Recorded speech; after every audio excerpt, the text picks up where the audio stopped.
Welcome back to MidPoint, everybody. I'm Ed Berliner. Once again, we are following the story that we have been looking at now for about the last 2 hours or so.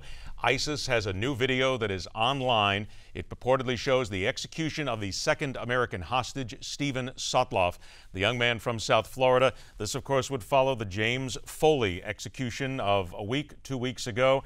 Sotloff had been covering the Middle East as a freelance reporter. He had been working in Yemen, in Egypt, wrote for Time magazine, the Christian Science Monitor, the Daily Caller, Foreign Policy, most recently for World Affairs Journal. He is a 31-year-old reporter, studied journalism at the University of Central Florida, and many of his articles online were talking about the brutality of the Syrian war and talking a lot about how the people in that area had been affected by this war and certainly how they themselves were under the thumb of ISIS and so many more of these terrorist groups. John Bachman from the news department joins us once again here. We are awaiting any sort of word from the officials, if you will. Nothing from the president is scheduled yet, correct? They haven't said anything? No, we have no official confirmation whether or not the president is going to address this. We would expect he would, at least in the coming days, if not today, before he boards Marine One later this afternoon to head to Estonia. But we did get some word from the White House. Press Secretary Josh Earnest just a few moments ago talked about the fact that he was just hearing about this from members of the press as he took the podium for the daily press briefing today, but said, like the State Department, they are going to work to confirm the authenticity of this video as quickly as they could before they could make any kind of real statement. And as much as, you know, a lot of media outlets, including this one, are reporting that this is actually something that's happened, Ed, that Sotloff has beheaded, and as much as it looks like that's what took place here, there is a different set of rules that the White House has to play by, the different set of rules that the State Department has to play by before they can confirm whether or not this actually took place. We do know that Sotloff's parents, his family, has confirmed to the Associated Press that they are aware of the video, whatever that tells us, and the State Department said that they are saddened and sickened if, in fact, this took place on this video. But what happens in these situations is experts go in, they analyze and make sure there's no fancy editing work to make something look like something happened that didn't actually happen here, and that does take time. And we saw that with the Foley video. If we can think back, we heard about the reports, we heard about the video being released, and then sometime later we actually got confirmation, I think it was even a day later, that in fact that video did show James Foley being beheaded. Much of what we're learning right now is, of course, from the various reports and the various news agencies. Associated Press is the one who broke it earlier. Then, in a cascade, a number of other news agencies started to pick this up. This you see right here, this is his mother, the mother of Sotloff. This is Shirley. This is the videotape plea directly to the leader of ISIS, Abu Bakr al-Baghdadi. And she said, quote, "As a mother, I ask you, justice be merciful and not to punish my son for matters he has no control over. I ask you to use your authority to spare his life." Apparently, it fell on deaf ears. What we are also learning here about pieces of the video, it is again out there. It is being edited and being looked at by a number of governmental agencies. In the video, Sotloff, again, if you are just joining us, he addressed the camera directly in what is very likely a script written for him, saying, "I'm sure you know exactly who I am by now and why I am appearing.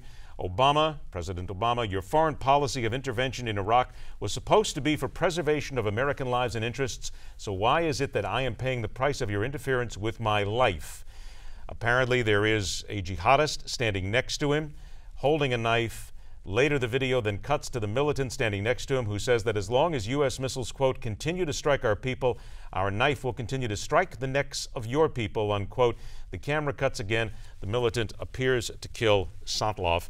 It is undoubtedly that if this video is out there, and it will be out there, there will be a number of sources that will have this. It will be in its unedited form, and a lot of people are going to be looking at this. It is absolutely tragic that something like this has to happen. There is a third individual sitting here right now, a British journalist, who is apparently going to be the next target. So in order to get just a little more of what's happening right now, we're going to go to Scott Neal. He is a 25-year veteran of the military.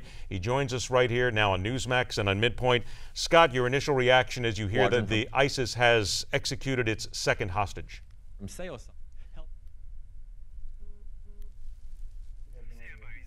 All right, so we're okay. He is not ready yet. We're still going to go ahead and get him hooked up in a couple of minutes. But let's talk about, Ed, what supposedly led up to this, what ISIS is claiming as the reason why they went ahead with the salt life execution, if in fact it did happen, if that video is accurate. There was a real strike against ISIS targets this week in Iraq, in Amili, that town there. And also what we had is, forces that had been enemies prior to this, Shia militias, the Iraqi government, and Kurds working together to push back against ISIS. Let's go ahead and see if we can check back in with Scott Neal, see if he's... All right, Scott Neal joins us right now here on the Newsmax TV network. Scott, can you hear me? Certainly can. All right, Scott, your initial reaction now, the second execution by ISIS. Really, I don't believe that this second execution just happened. I actually believe it happened earlier. And seeing all of the media and reaction and press that kind of fueled after the first thing, they've really taken this and they strategically planned this release. And it's very tragic and unfortunate. Well, Scott, one of the difference here is that there was an advance notice published by ISIS yesterday, and they didn't release it through the same social media channels the way they did the last time. Is there anything that strange or in the change-up that ISIS used in the way that they have released the video this time? You can see the bug there on the screen from SITE, which is an intelligence, a U.S.-based intelligence network, and they're the ones who are first reporting this. Right. I think there have been some measures to counter some of their social media activities, so it just shows you the adaptability of getting their message out. And once again, sites, unfortunately sometimes is used by the intelligence community as well, and they're in these spaces that sometimes we are not. So once again, I think this was planned. I think it was calculated, and it's released. It's just having the effect that they wanted. Scott, we mentioned this earlier, and I think this is something that a lot of the strategists are talking to us about. These guys are smart. They're not stupid. They're not just a bunch of guys who actually are out there trying to steal weapons and grab a couple of barrels of oil here. They're smart, but they're also media savvy. So this speaks a little bit to your point here.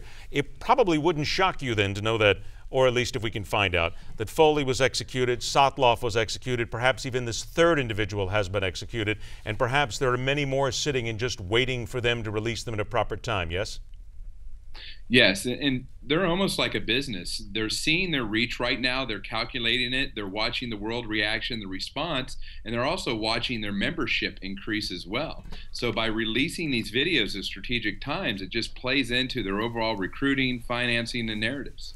Is that even a bigger issue here? I don't think we look at that enough. We talk about the fact that it's sent to the administration, it's made to taunt President Obama and other world leaders as well. But this is recruiting. I hate to be crass about this, but this is almost as if you're putting up a commercial about ISIS, and here's what we do.